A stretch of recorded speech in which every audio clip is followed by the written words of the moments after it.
اعوذ باللہ من الشیطان الرجیم بسم اللہ الرحمن الرحیم رب اشرح لی صدری ویسر لی امری واحلل عقدۃ من لسانی یفقہوا قولی۔ منتخب احادیث علم الذکر احادیث نبی صلی اللہ علیہ وسلم۔ حضرت انس رضی اللہ تعالیٰ عنہ فرماتے ہیں کہ رسول اللہ صلی اللہ علیہ وسلم نے ارشاد فرمایا، قیامت کی علامتوں میں سے یہ ہے کہ علم اٹھا لیا جائے گا، جہالت آ جائے گی، شراب کھلم کھلا پی جائے گی اور زنا پھیل جائے گا۔ بخاری شریف۔ حضرت عبداللہ بن عمر رضی اللہ تعالی عنہ فرماتے ہیں کہ میں نے رسول اللہ صلی اللہ علیہ وسلم کو ارشاد فرماتے ہوئے سنا، میں ایک مرتبہ سو رہا تھا کہ اسی حالت میں مجھے دودھ کا پیالہ پیش کیا گیا۔ میں نے اس سے اتنا پیا کہ میں اپنے ناخنوں تک سے سیرابی کے آثار نکلتے ہوئے محسوس کر رہا تھا۔ پھر میں نے اپنا بچا ہوا دودھ عمر کو دیا۔ صحابہ رضی اللہ تعالی عنہ نے دریافت کیا، آپ نے اس کی کیا تعبیر کی؟ ارشاد فرمایا، علم، یعنی عمر رضی اللہ عنہ کو رسول اللہ صلی اللہ علیہ وسلم کے علوم میں سے بھرپور حصہ ملے گا۔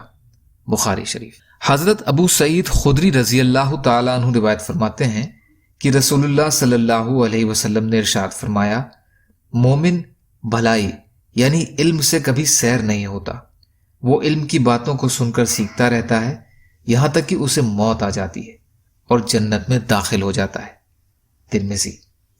حضرت ابو ذر رضی اللہ تعالی عنہ روایت فرماتے ہیں کہ نبی اکرم صلی اللہ علیہ وسلم نے مجھ سے ارشاد فرمایا، ابو ذر، اگر تم صبح جا کر ایک آیت کلام اللہ شریف کی سیکھ لو تو نفلوں کی 100 رکعت سے افضل ہے، اور اگر ایک باب علم کا سیکھ لو تو خواہ وہ اس وقت کا عمل ہو یا نہ ہو، مثلا تیمم کے مسائل وغیرہ، تو 1000 رکعت نفل پڑھنے سے بہتر ہے۔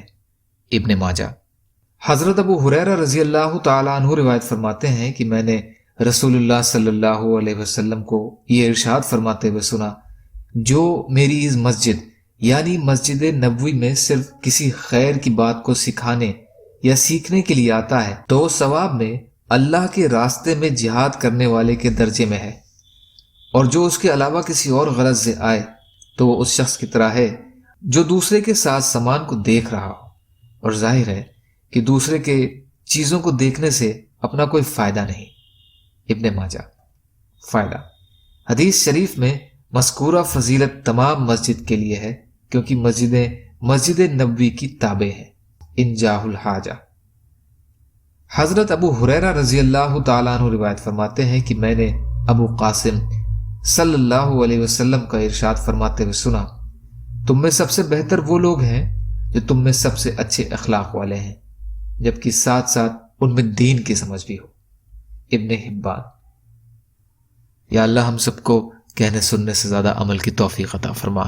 یا اللہ مظلوموں کی مدد فرما، ہم سب کو اپنی استطاعت کے بقدر اپنا حق ادا کرنے والا بنا۔ یا اللہ رحم کا کرم کا معاملہ فرما، سچی توبہ کی توفیق عطا فرما، جو پریشان حال ہیں ان کی پریشانیوں کو دور کر، جو بیمار ہیں انہیں صحت عطا فرما، جو قرض میں ہیں ان کے قرضوں کو ادا کرا دے۔ یا اللہ آپ قادر مطلق ہیں، ہر شے پر قادر ہیں۔ یا اللہ آپ کے لیے ہر چیز آسان ہے، ہمارے لیے بھی آسانیاں فرما۔ یا اللہ لیلۃ القدر میں قیام کرنے والا بنا، رمضان کریم کا حق ادا کرنے والا بنا۔